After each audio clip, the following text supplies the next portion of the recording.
نو د مور چې خوراک خلاص شي نو په سینه کې پی ختم شي، پی ختم شي. په دې غریبې تنده راله خو خپله خو برداشت کوي، بچی خو برداشت نشي کولی. اسماعیل ماشوم دی پی ورته واچو پی نشته جان هوګیم دی او تګیم دی. چې د کم سیز نه یریدل هغه یاره غالبه شو. خدای اوس پسې کوي بچی په ځمکه سملاو چغې وایي ماشوم اوړي راوړي ټوپونه وایي. مور داسې بچي ته زړه کم دی نیوي شي. او بیا دشت و بیابان کې ده چې څوکي خو فریاد به ورته وکړي، فریاد والا هم څوک نشته انسانانو کې. زړه نه چې نه وي یاره ګورم دې مخامخ غونټۍ ته انسان خو دلته نشته که چرتې په لاره څوک ځي او مال یو ګوټو به خو راکړي دی بچي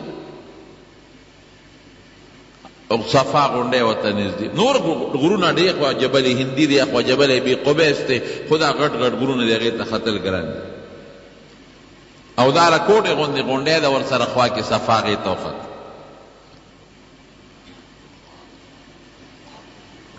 الحمدلله وکته داسې یو خوا بل خوا څوک نشته، داسې مخامخ ورته یو بله غونډۍ 2 فرلانګه کې ښکاره شوه، مروه ورته وایي. هلته ځم که په لاره څوکي خو چې کله دا د دې غونډۍ نه ته وخته نو هم دې بچي ته ګوري،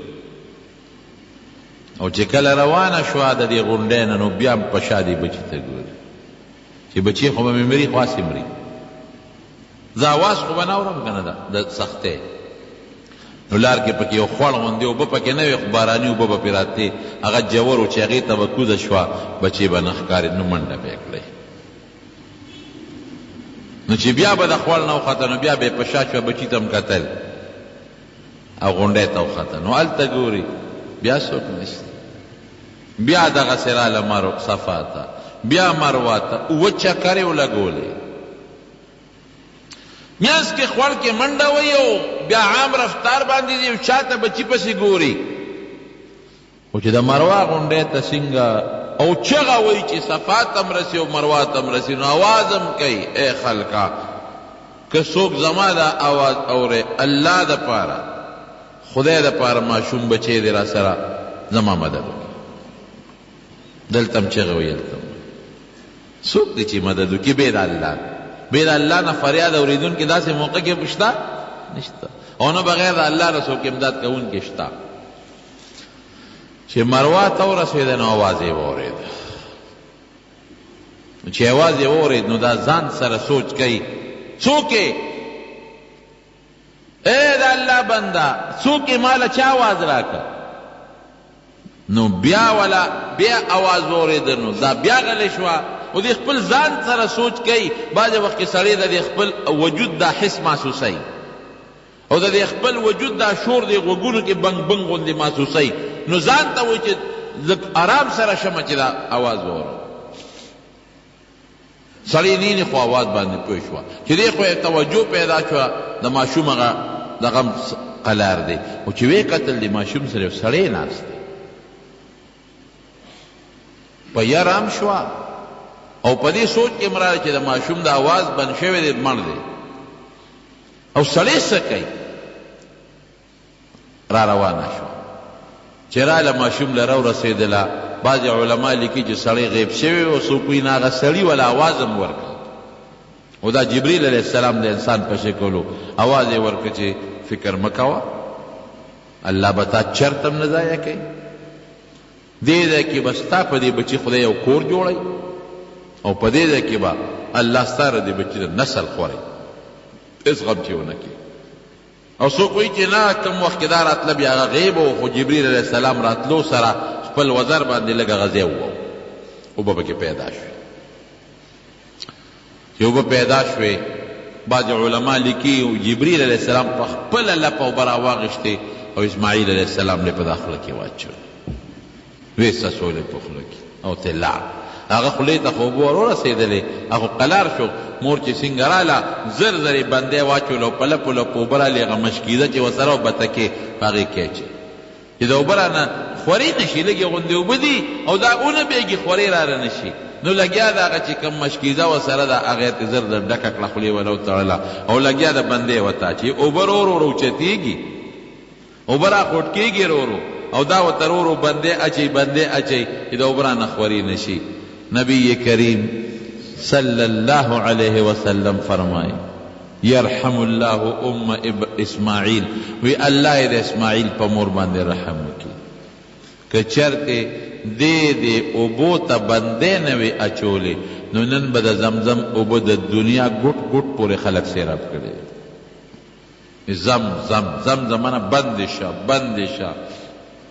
دا د زمزم اوبه د اسماعیل علیه السلام د خپو هغه اثر شو چې هغه وخت پیټه کولې، او د جبریل علیه السلام د وزر اثر شو، او داسې برکتي اوبه الله پیدا کړې چې نبی علیہ السلام مبارک فرمائی الزمزم لما شرب له، وی چې کم مقصد له زمزم چا اوس کړي الله به هغه مقصد ول پورا کوي. او یو بل حدیث کې راځي چې بے د مرګ نه علاوه د هر بیماری علاج دی د زمزم اوبه. او په ټوله دنیا کې اسمانونو کې په جنت کې د زمزم د اوبو نه بهترې اوبه نورې نشته دی. حتی علما لیکي د حوض کوثر د اوبو نه هم دا بهتري، ځکه د نبی علیہ السلام مبارک شق صدر چې شوی دی چې سینې ولا شلول او انزل زړه مبارک ورته، نو ټول سامان د جنت نه راوړي اوبه د زمزم استعمال شوی. نو که په جنت کې د دې نه بهترې اوبه وي نو بیا باید چې د جنت نه ولا اوبه راوړلې وي. فایدې پکې داري چې تنده دې ختموي، لوږه دې ختموي. ډیرو بزرګانو په تجربه کړي د شپږو میاشتو پورې هغې خوراک نه دی کړی، صرف د زمزم اوبه استعمال کړي دي او د زمزم په اوبو یې گزاره کړې ده، صرف د زمزم اوبه. غذایت پکې دی، د میوو اثرات پکې دي، د ډوډۍ اثر پکې دی، د کم چې د دنیا د انسان وجود ته د کمو طاقتونو ضرورت دی اپکې شته د زمزم په اوبو کې. او رو روانی دي داسې خاصیتونه د زمزم په اوبو کې، نه پکې شګه راځي نه پکې خله راځي، نه څښا کېږي. په دې باندې یو ځل په اخبار کې سوال راغلی و، هغه سوال چې ته بارملکي اخبار کې بیا زموږ د اخباراتو د نقل کړو چې د زمزم اوبو کې یو دا دی چې دا چینه اوچیږي نه، د اوبه اوچیږي نه. دویم دا دی چې دې کې شګه خړه نه راځي. دریم دا دی چې دا ټول عمر هم پرتې وي نو دا څښا کېږي نه. دا ولې څه چل دی پکې؟ اوبو کې د نورو کې چې لاس ووی که لاس دې نه مې وارثه موده پس د اوبه د لوښي کې واچوه نو څښا به شي، بوی به شروع کړي. او دا خلک راوړي په ټپکو کې ګوتې هم پکې ووی، لاس هم پکې ووی، هغه ټپکې انزل هم نه وي او شل او 13 کاله پرتې وي، نه څښا کېږي. زمونږ مولوي صاحب د الله تعالی په قبر انوار نازل کې په 1956 کې د حاجي صاحب سره یو ځای حج ته تللی. 1956 او د هغه ځان سره په هغه زمانه کې اوبه راوړې وې، هغه زمانه کې ځان سره اوبه راوړې وې زمزم. او زمونږ یو رشته دارو هغې کره یو زمزمې پرته و، د ټیم اوس تو پلاستیک وي او مخکې به د ټیم داسې لوښي به هغې کې وه.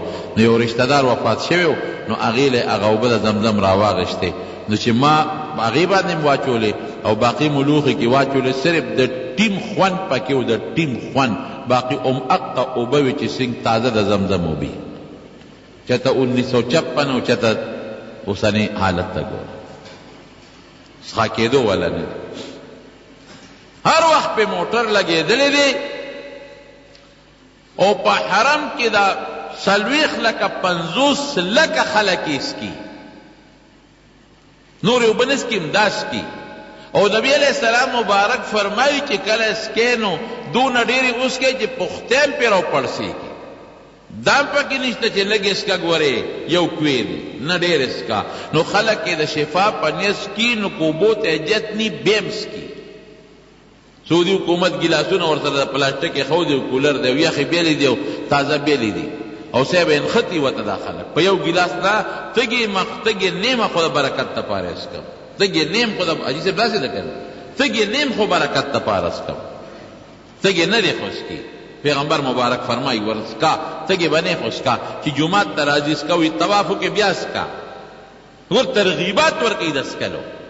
او جناب دا لکونه خلق دی مدینه منوره ته روان دي په مدینه منوره جومات د زمزم د اوبو ډک دی په جده کې په جوماتونو کې زمزم اوبه پرتې دي په مدینه منوره کې مې په نورو جوماتونو کې زمزم اوبه لیدلې دي او دا څومره حاجیان چې راځي دا په لکونو حاجیان ځان سره یو دوه ټپکې را په اوږه کړي پاکستان ته بنګلادیش ته امریکې ته کابل ته یو خابل خو وړي دا اوبه ختمې نه شوې نه پکې خړه راغله دا دومره اوبه دي یو ځل زنځېدلې دي صرف د حضرت عمر فاروق رضی الله عنه زمانه کې یو څه د دریاب اوبه نورې راوړي د اودسونو دپاره سمندر دریاب دی هغې ته مشینونه لګولي دي او په هغې باندې ته مالګه وباسي اوبه صفا کوي او هغه راوړي صیبه په هغې باندې اودسونه هم کېږي په بعضو یې لیکلي چې دا ګورې لشرب فقط صرف اسکو دپاره دي او په بعضو یې لیکلي چې لا لشرب اسکو دپاره نه دي دا صرف د اودس او چارهدام دپاره هغه د زمزم اوبه را پیدا شي